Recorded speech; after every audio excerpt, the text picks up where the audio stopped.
Hello, hello, podcast listeners. I'm Angelo, and with me today is Nancy. Nancy.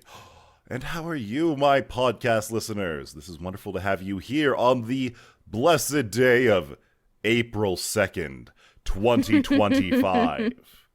I hope you didn't get pranked too hard. We hope. But before we get into that, we've got some news and announcements for you. In 2024, we worked together with Downtown Calgary to uplift our space, our city, and most of all, our volunteers. Here's a brief message from them. Downtown Calgary is your place to live, work, learn, shop, and play. The Downtown Calgary Association is delighted to be Otafest's volunteer program sponsor for the third year in a row. Thank you for joining us in the heart of the city.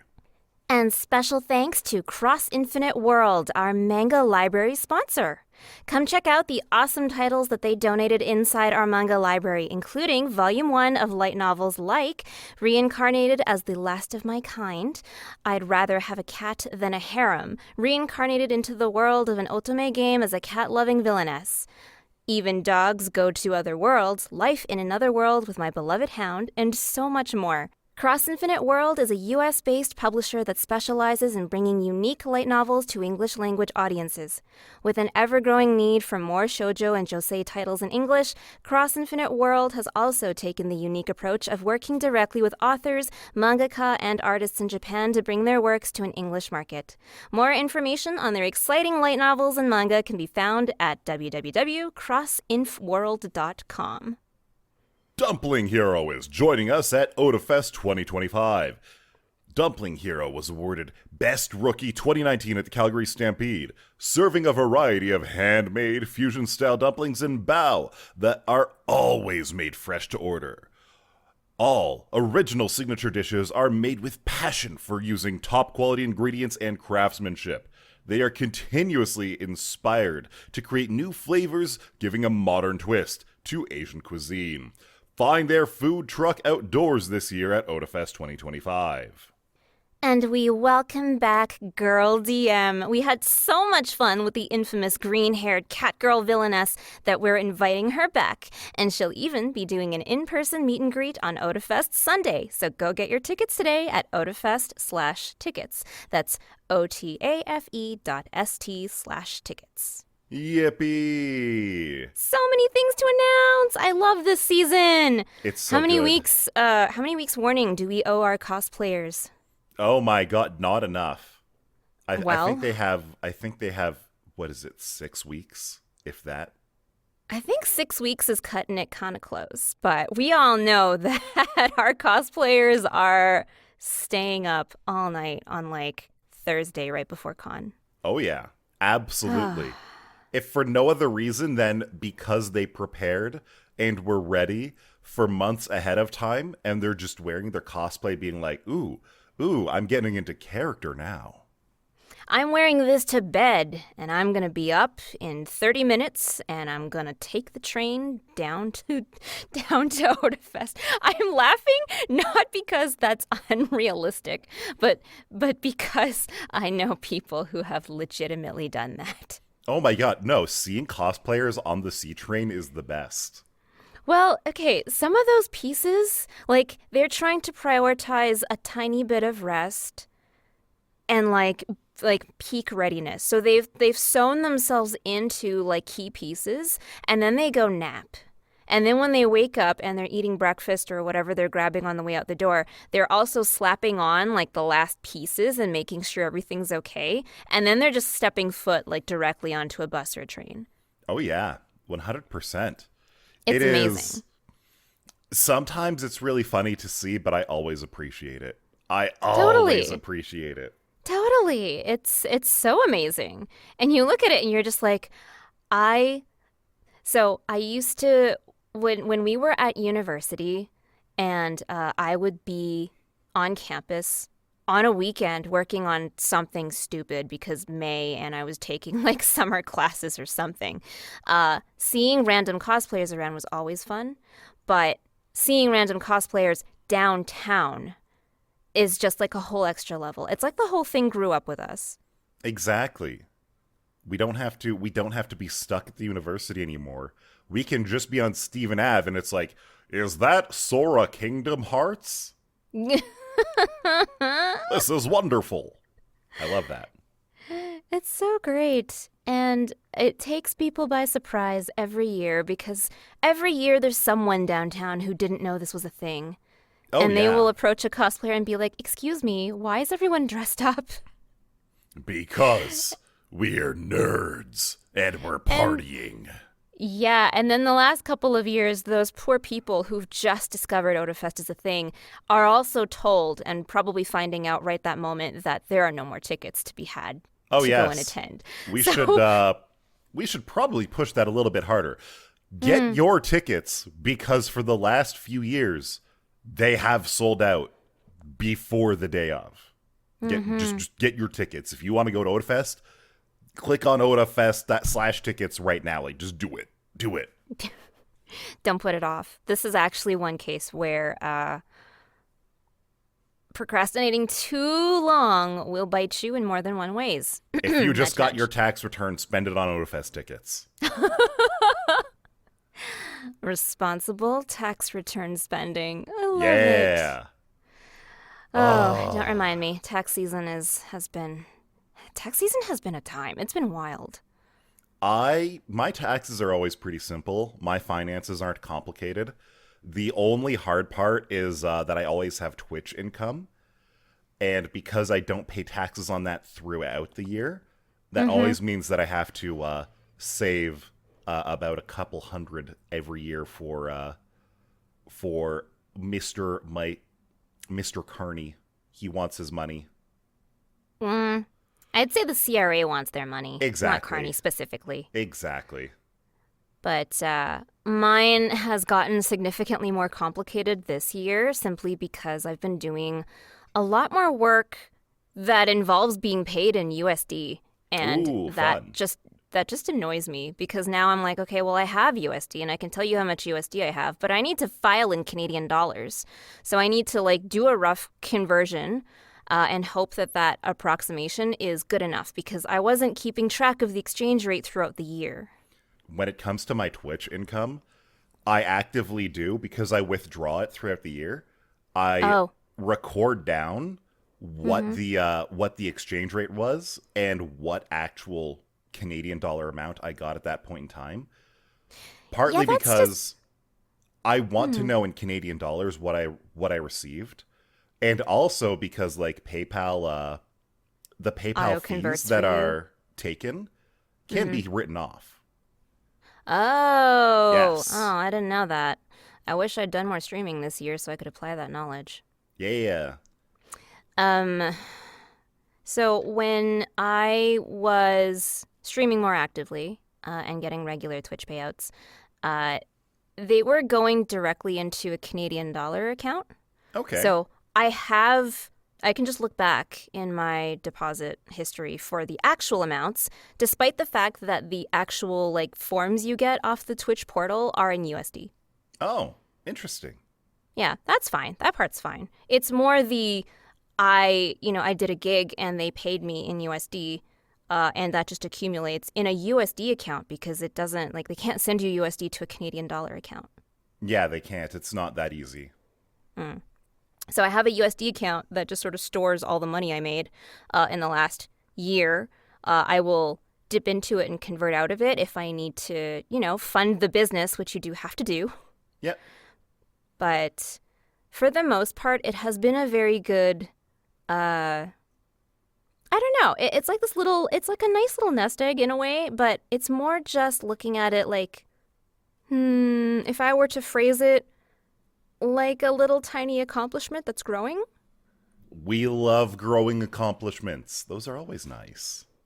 Yeah, it feels good to look back and be like, I made this much money and I was smart and I kept it in a separate bank account and I can actually do my taxes easier that way.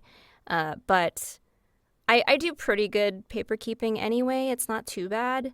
It's just a lot because no matter what, you still got to fill all the right forms, do all the math, adjust all the categories, all that thing. Exactly. All that thing. All of the things. And speaking of all of the things, all of the pranks, I hope you got all of your pranking out over the last day. Because April 1st was yesterday, as of time of airing. Oh my god, we got pranked over the weekend, didn't we? We sure did. Woke up to a whole lot of snow, and it didn't stop snowing for like 12 hours or something. It was insane. We got Fool's Winter. We got Fool's Winter again. We thought that spring began on March 20th, and the weather was just like, you thought wrong. It's not bad because we're always in need of precipitation here. Like, it's so dry, I understand the need for it. But it's not fun when it snows and it's this warm. And I know, say right? that because the snow clearing is so much more difficult. Yeah, like it's heavy, wet, clumpy snow. Honestly, it's the perfect snow for snowball fights. Oh, yeah, and like snowball snowmen. fights and snowmen. So if you want to get one of those back out during the season, if it hasn't melted yet, do that now. Yeah, that's always a good thing to do. But like otherwise, it's just a really big slushy mess on the roads. Oh yeah.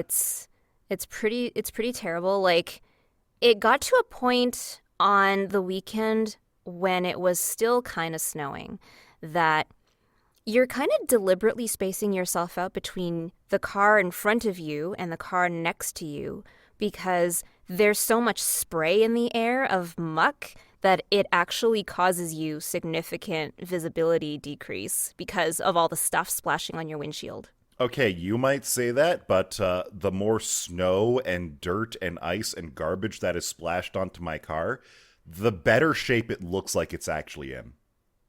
Okay, but you and I drive very different vehicles. Very different vehicles. I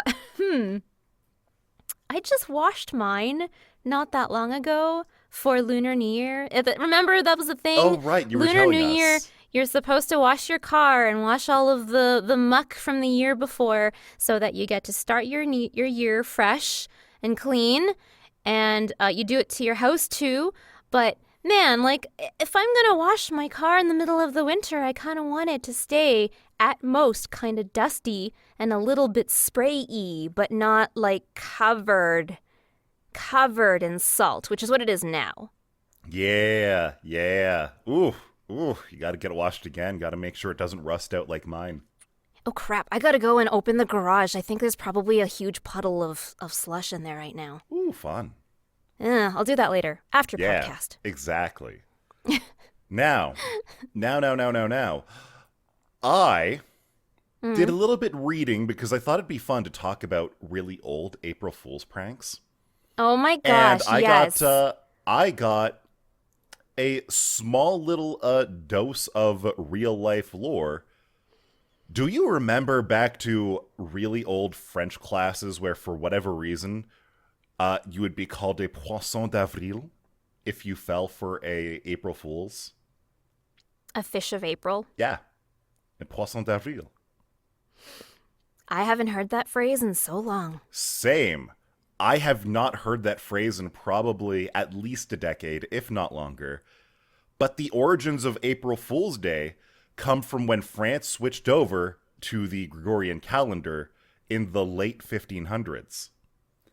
And for whatever reason, apparently New Year's Day used to be on April 1st, they switched it to January 1st. And because a lot of people didn't know, because it was the 1500s, news was slow back in the day.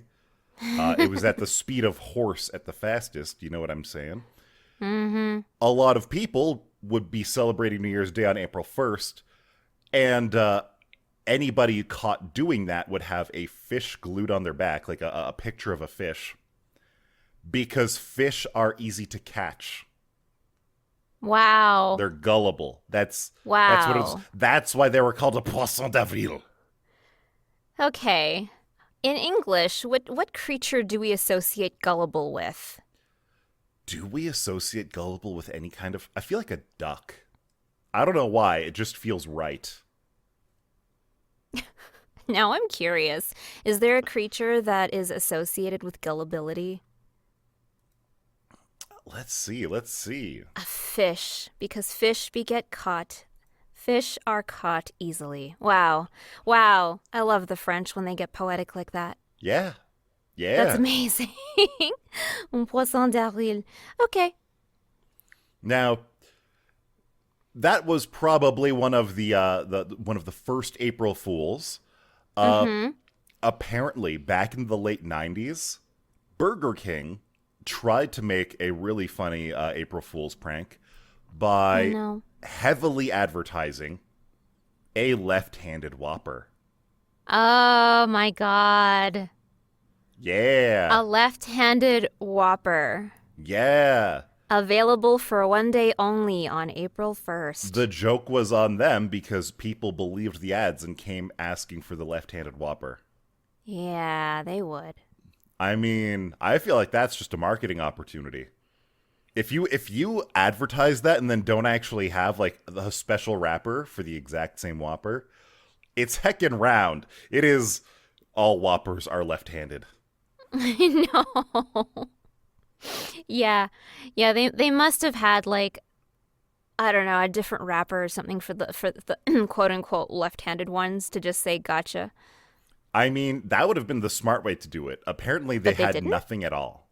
Aw. It was literally just an advertising joke. You gotta have some follow through when you do stuff like that. I know, right? Just Like a little bit of follow through. just a little bit of follow through. That's too bad. One thing that probably had the best follow through, there was a tech product that was advertised. That was advertised right before midnight. Right before midnight on March 31st, 2004. Do you have any idea what that might be? 2004? Yeah. My God, I don't know. Like I'm thinking about where I would have been in time at that year, but like I actually don't know what this could have been. Imagine if at a time where the easiest way to transfer files from one computer to another was still a floppy disk, that some web company was promising 1 gigabyte of storage with email with as many attachments as you want, because back in that day, not all email services supported attachments at all. Right. Gmail was announced. Was launched, yeah. March 31st, right before midnight in 2004. Everybody thought it was a joke because of what they were promising. An entire gigabyte of storage? For real? In my email? And you're going to keep growing it over time? Yeah. That It was little ticker. incredible. I remember going and seeing that little ticker that was like, this is how many megabytes you're getting. And like over time you watch it tick up because they would give you more storage the longer you were a member. I remember that at the time I was still using a Hotmail account with Microsoft. I mean, I And, probably was too. It was really, really bad. It was an awful name. I can't even remember what it was. It was just like really cringy the way that all like 9-year-olds' emails would have been when they signed them up. Mm-hmm. And me as a what would I have been? 16-year-old at the time. I was finally looking for something that sounded a little bit more professional. And Less so cringe. that was my first adult sounding email address, which I still use now. Yeah. I still use my original Gmail account. It's been a while. It's been a long time. And it'd be very difficult to part with that now. Oh, it would be impossible if something happened to it, because like your Gmail account just morphed into your Google account, right? Yeah. And so now I've got like my YouTube attached to it. I've got all of my phone contacts and apps everything on that synced with it. phone. All the apps Yeah. and everything. I've got heckin' payment methods attached to it through Google Yep. Wallet and everything. Yep. Crazy that when it started, everyone was like, this is obviously a joke. You can't get us like that. No way, no how. And then they turned it into like an invite system, right? Yeah, Like it was I didn't originally actually an get invite it. system. I didn't actually get it on April 1st. I think I may have gotten it sometime a couple months afterwards, and my friends were like, "Hey, I have an invite. Do you want one?" And I was like, "Sure, why not?" I was definitely a later invite. I'm pretty sure I got in still in 2004, but it was much later in 2004. It was like, I don't know, November, December, something like that. But that was... It wasn't just because it was ridiculous that that people thought it was fake. That's because back in the day, Google used to have fun. They used to have whimsy. They used to not be evil. And And they then would they got rid of have that. fun April Fool's jokes every single Yeah. year. Yeah, every year they did something interesting. What came after Gmail? Was it Calendar or was it Drive? In 2005, Google Gulp, a fictitious drink, was announced by Google in 2005. According to the company, this beverage would optimize one's use of the Google search engine by increasing the drinker's intelligence. Lol. I feel like we could use industrial-sized vats of Google Gulp.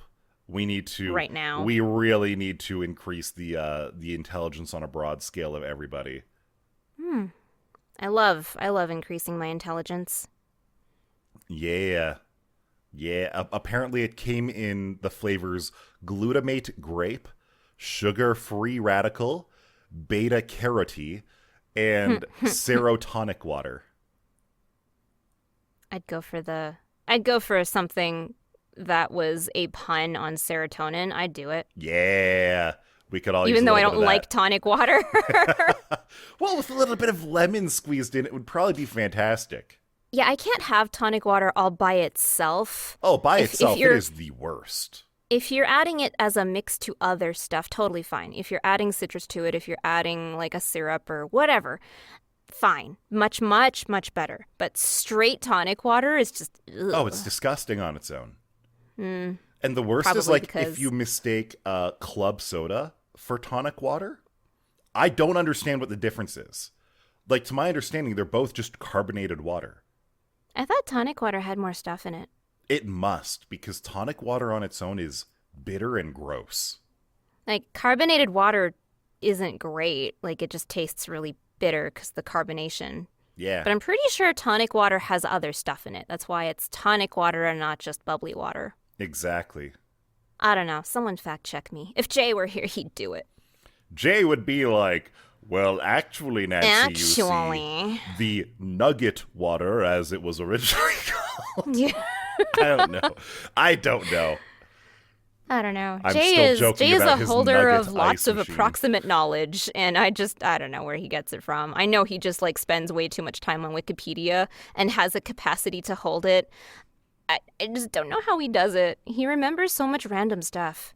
It's not just like the carrying capacity, it's also the recall capacity. I don't know. Your boy's brain must have like a 256-bit bus with resizable bar. Yeah? Yeah, Or maybe he's just a robot. perhaps. That could be true.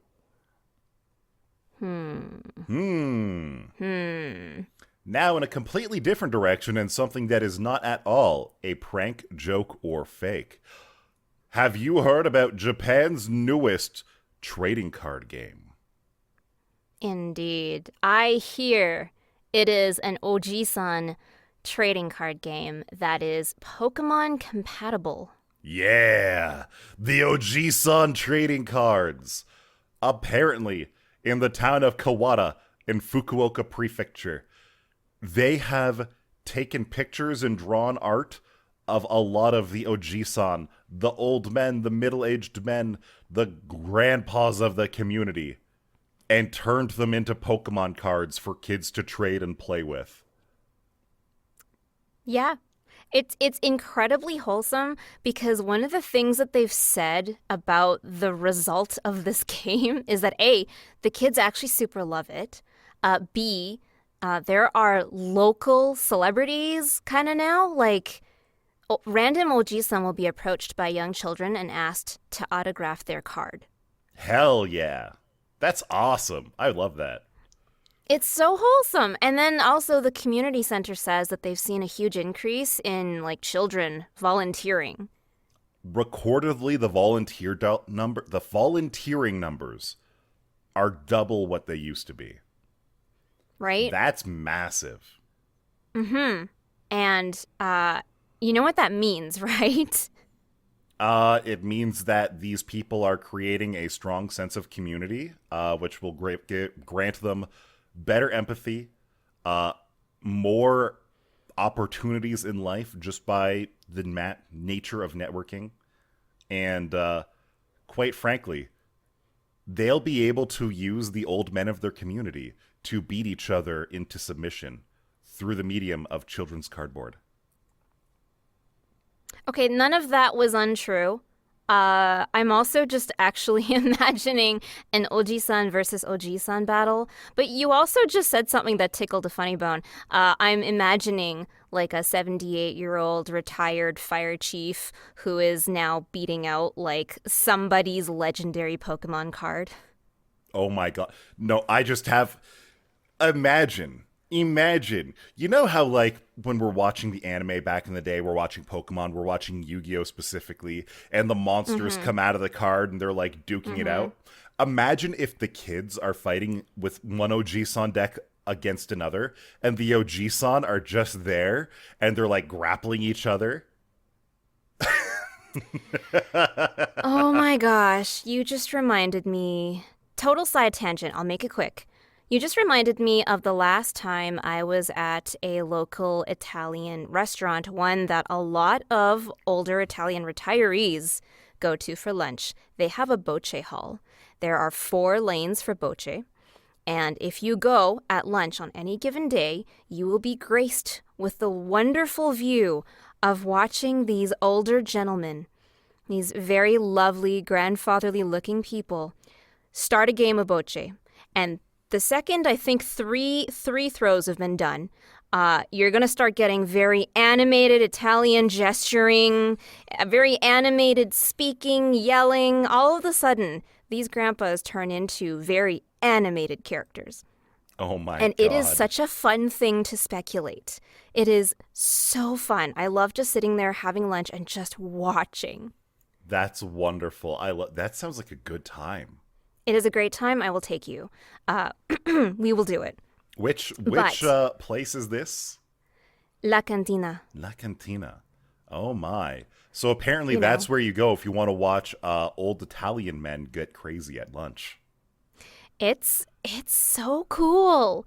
It's clear that these people have like an established friendship relationship together. They play bocce a lot, and just it's an exercise in keeping the vengeance and the spite in the game, because you watch them go excuse me, you watch them go from these just very relatively mild-mannered, friendly, very cheery people, and then all of a sudden it's hand gesturing and fist shaking and loud Italian words, and you're like, wait a second, this is a Sunday at a Magic the Gathering convention. Oh, I was going to say that old Italian men were the original Call of Duty lobby, but sure. Also, yes. But somehow, And okay, so tying this back. Clearly this means that Otafest should be making our own card game. Now the question is, what card game platform would we make it compatible with? Yeah, what do we inject ourselves into? So the obvious one is either Pokemon or Yu-Gi-Oh! But if Sean were here, he would also pitch that Magic the Gathering has such a, pervasive platform. It's one of the most flexible, because all we'd need to do is just create our own keywords, and then all of a sudden we have our own little ecosystem. Yeah. You could have volunteer creatures. You could have the chair, and we could have... There could literally be a Bob the Chair Magic the Gathering card for Otafest. Oh, does anybody remember Bob the Chair? I do remember Bob the Chair. But then we'd also have to have special edition chair cards every year. And I don't just mean for all of the years that we had the same person be the chair, but like y'all got to be in different art styles for each year that you're We would have to have immortal. a version of Bayfar for the time Yes. that we did him up as a cardboard Gundam. We need to put him in a sailor suit. Oh, actually. that too. Because there was that one year where he was on the exec committee, and the punishment was that they all had to wear like Sailor Scout uniforms. Oh, hell yeah. That was when we were still at the university, even. Same with the cardboard Gundam. It's been a little Yeah. while. Yeah, it's been a hot minute, but like we would have cards for Seph, obviously, and a lot of her different incarnations. What else? We'd have Aurora. We'd have all the little mascot buddies. Oh, yeah. Unfortunately, I don't know enough about Magic to say what the cards would even be like. All I just want is, like, I want every single Angel mascot that we've had to make a cameo, to make an appearance. I'd want our line control. I'd want our line control to be, like, a very powerful item. Because Otafest line control, they are skilled. They are intense. They deal with some of the toughest stuff in the convention. Because let's be real, nobody likes lining up. Should Artist Alley be a land card, or should absolutely. it be like a tower of some sort, or a temple? Oh, I don't know what the difference is. I don't know. I don't know either. I am only tangentially exposed to Magic the Gathering. Ask anyone. I get very infuriated when we have to start digging into the millions of keywords there are in this game. But it is a very pervasive platform. I do agree that it probably would be the easiest thing to design cards to fit into, maybe. But it would be really fun thinking about all of the different cards that you would put into a little Otafest booster pack for some Magic the Gathering. It would be great. I would love that. The only downside is that we might get sued by Wizards of the Coast because they're a bunch of litigation-happy silly boys. Oh, Wizards. They do so many questionable things, but They really that's do. neither here nor there. Okay, so speaking of neither here nor there, Angelo and I, very briefly, right before recording podcast, we're talking about coffee. And It's the morning. It's the morning. We're recording in the morning, and we're talking about coffee. Angelo has committed the carnal sin of having coffee while recording or immediately before recording, which is what you're not supposed to do if you're a voice actor. As soon as I told Nancy that I was having coffee, I could see her eyes roll. She was like, "You insolent cur! Did you learn nothing? Nothing I'm at all drinking water. in our voice Like I'm acting supposed to. classes." I've got a large thing of water too.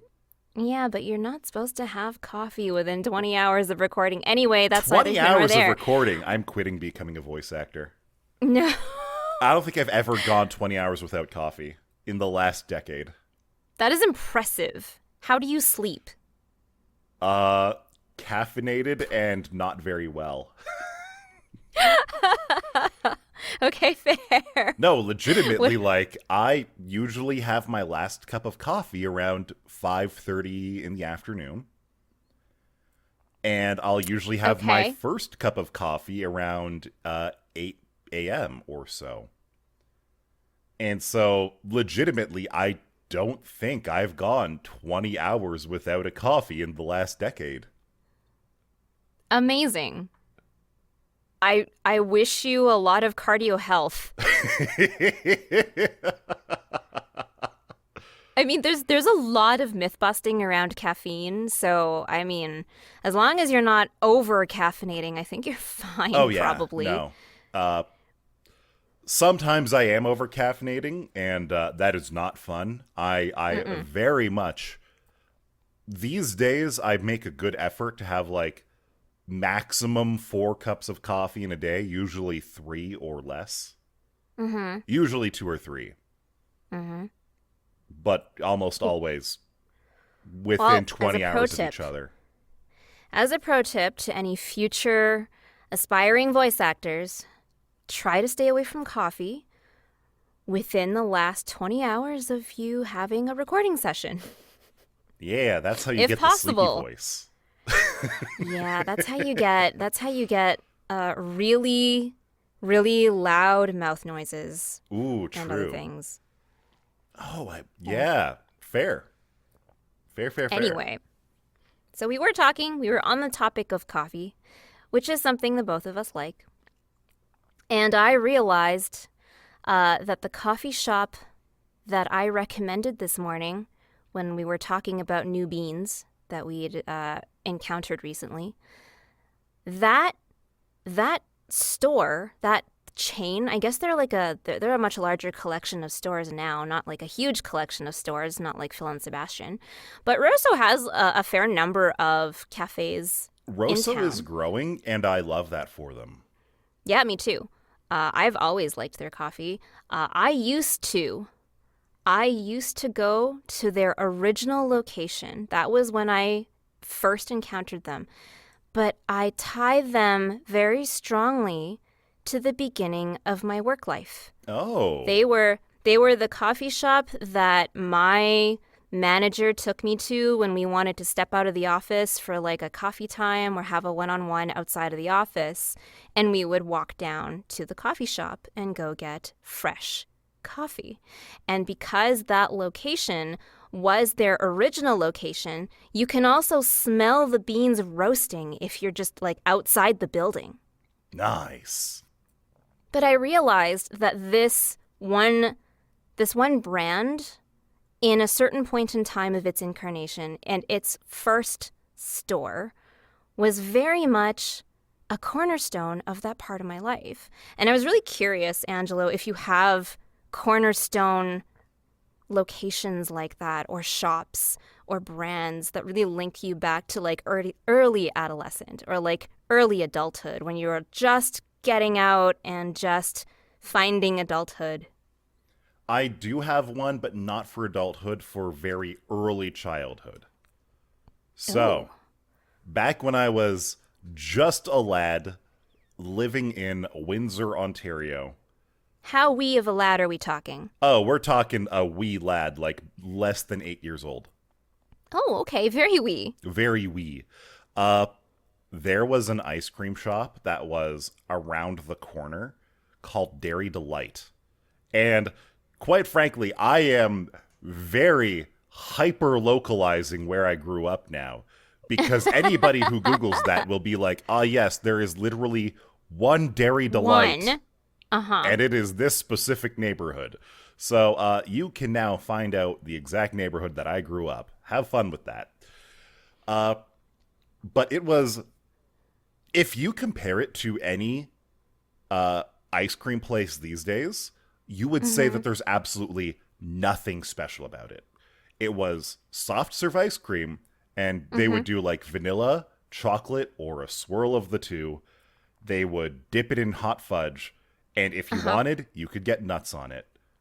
Ooh. That was all there was to it. And it was always in the sugar cone. They didn't even have waffle cones back then. This was sugar the cones. early 90s. I like sugar cones, except for when they've gone stale and they literally taste like cardboard. Yeah, those are awful. They were fresh because this place was crime. busy as hell. They nice. were fucking good. Good. But I don't know, when you're like 5 or 6 years old, even then you intimately understand the difference between like ice cream that you scoop out of a bucket and soft serve ice cream. There is a clear difference, and you're like, ooh, soft serve, that's different. I want to go to Dairy Delight because they're the only place that has soft serve. So that was like one of the cornerstones of my youth. Ever since then, I've been moving around too often to really have places that are just the place that I go. You know what I mean? Interesting. I wonder if it's a product of when you moved. Absolutely. Because we moved shortly after I was 8. And then we moved into like a goddamn suburban hellscape. Oh, no. There was literally not even a corner store within biking distance. That's rough. It was awful. I mean, like, it was... you could make the argument that it was great for my wallet, except I was like 10 to 12 at that point. I didn't have any money. And then we moved to a semi-rural hellscape where if I went biking for 15 minutes, I could find a Tim Hortons. And that was about it. Okay. So I love Dairy Delight for you. I have a lot of thoughts racing through my head right now because I have so much to talk about with you, as always. But I love that you have that core memory of realizing that soft serve is different from scooping out of a bucket of ice cream. Yeah. Like, it is a fundamentally different experience for you as a child. And I get that. What's really funny is that this is where I sound a little bit like a princess. I realized at a very, very young age, the very first time I was exposed to soft serve ice cream, I discovered that you only got vanilla and chocolate. And at that point in my life, I had grown up with Neapolitan ice cream. So I was incredibly offended that there wasn't a strawberry in there. And like as a 6-year-old child whose uncle was just trying to like, oh, let's take Nancy out for ice cream. She's cute. She'll like it. And the first thing I did was I cried because the strawberry wasn't there. Oh, no. And like, you know, over time you sort it out. You're just like, okay, I guess the soft serve, like the actual soft serve part of it, is fun. It is different. And it's cool because, I mean, it comes out of a machine and it's shaped very prettily. But it was just like, it was something that my little tiny wee brain had it had so much trouble reconciling. And it was such a thing. Like I distinctly remember it as an experience that happened to me. I was just so upset that the trio wasn't complete. It was upsetting. That's so funny. Oh my God. I can just imagine little Nancy being like, what do you mean there's no strawberry?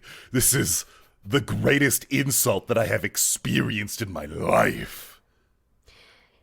And then we have the chaotic people that you meet in life who just buy Neapolitan but only eat one flavor out of the box. Who would do such a thing? I don't know. I knew some kid in school who did that. Like, their parents bought, like, the box of Neapolitan. So it was, like, in 3 distinct sections of chocolate, vanilla, strawberry, and they only ate the vanilla. Oh, wow. That's actually even more surprising. I know. Usually when you get people who eat only one slice of the Neapolitan ice cream, it's always the chocolate. Usually it is, but I guess he just really liked vanilla. So soft serve would have been perfect Fair. for him. But yeah. Monster. That was my experience with soft serve ice cream. That is hilarious, and I love that that's a memory for you. Oh, I wouldn't have God. remembered if you hadn't mentioned it, honestly. Yeah. We're just digging up everything. But I think it's time for us to head back to the mines and dig up a new episode for next weekend. We will see you there, dear podcast listener. Time to go spelunking. Bye-bye. See you next time.